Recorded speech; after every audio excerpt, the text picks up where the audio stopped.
This video is brought to you by Harold Sack, who gave me a massive 1 year's worth of subscriptions on Patreon.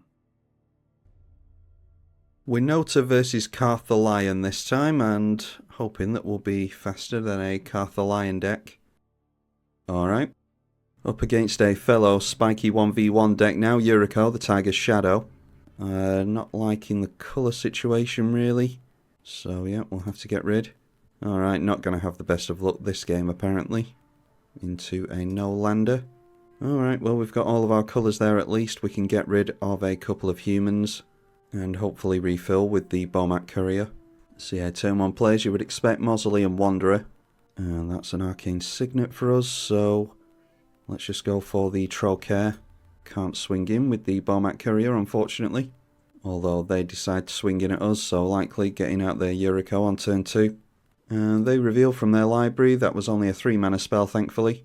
But it does give their ninja lifelink. Another land for us, so we're just dropping in the Arcane Signet.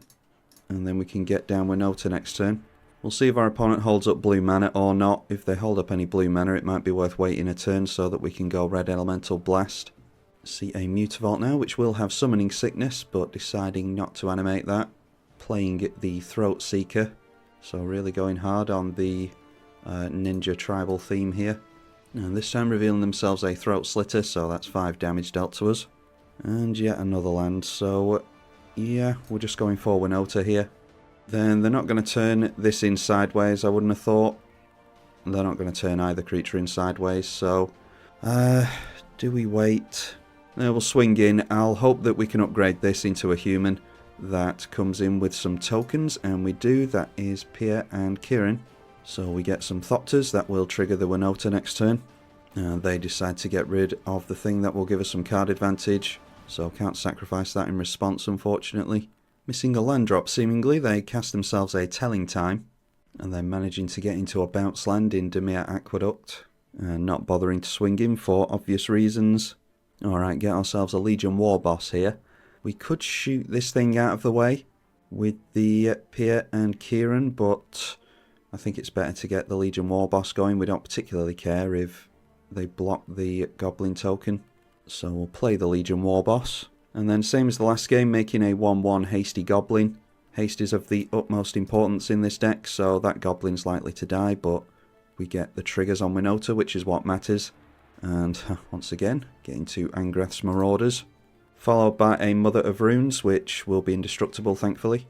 And then an Esper Sentinel, yeah, so not the best reveals there. I might get rid of things like Mother of Runes, but we're dealing some extra damage regardless. Deciding to just block the Goblin, as we said, with the 3 toughness, not wanting to lose their Throat Seeker.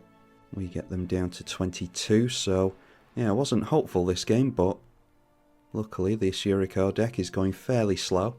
And our opponent just decides to give up here. This is how the Winota games seem to be going, unfortunately. It is a really strong commander in all fairness.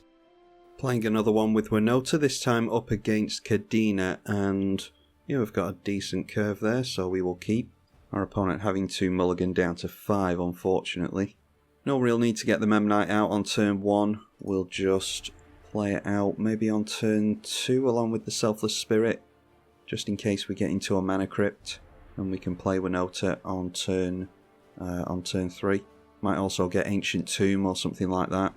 Alright, draw into a Silence, that'll be handy if we want to keep our opponent from playing any spells later on, so drop the Memnite and the Selfless Spirit here. And we're at least hoping for another land here. Worst case scenario, we can get down at Ranger Captain of Eos. And there's a Mana Crypt on our opponent's side of the field. Still can't get their commander down though. They can play themselves an Augur of Autumn though, which will help to make their land drops. So that will hopefully catch them up from that 5-card mulligan. And there is that land we wanted, so yeah, we'll just go for a duel with that. And then play out the Ranger Captain of Eos, ready for the Winota next turn. The Captain of Eos lets us go for a 1-drop. Maybe just go for a 0-drop. We can go for the Ornithopter here and play it. That way we can actually swing in with it next turn, knock the Summoning Sickness off it here. And might as well poke them for 2 in the air with the Selfless Spirit. See Sensei's Top to help fix some more cards on top of the library, which obviously goes really well with the Augur of Autumn. And they managed to play a land from off the top, that is Underground Sea. And then activating the Sensei's top to draw into another card, and yeah, managing to go off with the mana. That's a Bloom Tender. Unfortunately, they're not the only one that's maybe about to go off here. Draw into Banish a Priest, so drawing into our humans as opposed to our non-humans, unfortunately. Play out the Winota, and we'll turn in sideways straight away. Attacking with everything, including the Ranger. Only get 3 triggers because the Ranger is a human, of course. And that is a Fiend Hunter, so we can get something out of the way with that. Just get rid of the Augur of Autumn, encourage them to block with Bloom Tender. And then there's a Seasoned Pyromancer, Gold Knight Commander. Could steal away the Bloom Tender with these Zealous Conscripts. Yeah, we'll do that. And then it is Gerard, most likely, because that will help us against a board wipe. Pretty much the only thing we're worried about here is a board wipe, so hence the reason that we go for that there.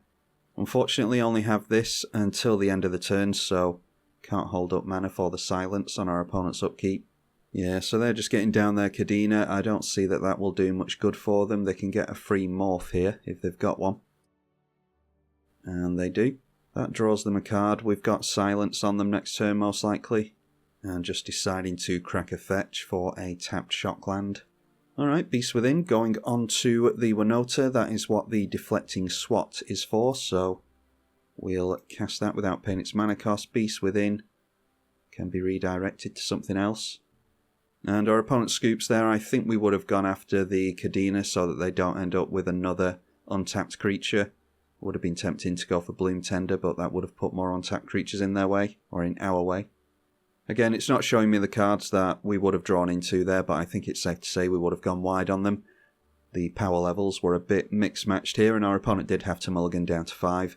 These are the best videos that I got today, though, so hopefully next time we can come up against some spikier, more well-matched players. I'll put this deck down now and pull out a more casual deck, I think. I'm tribalkai. Thank you for watching.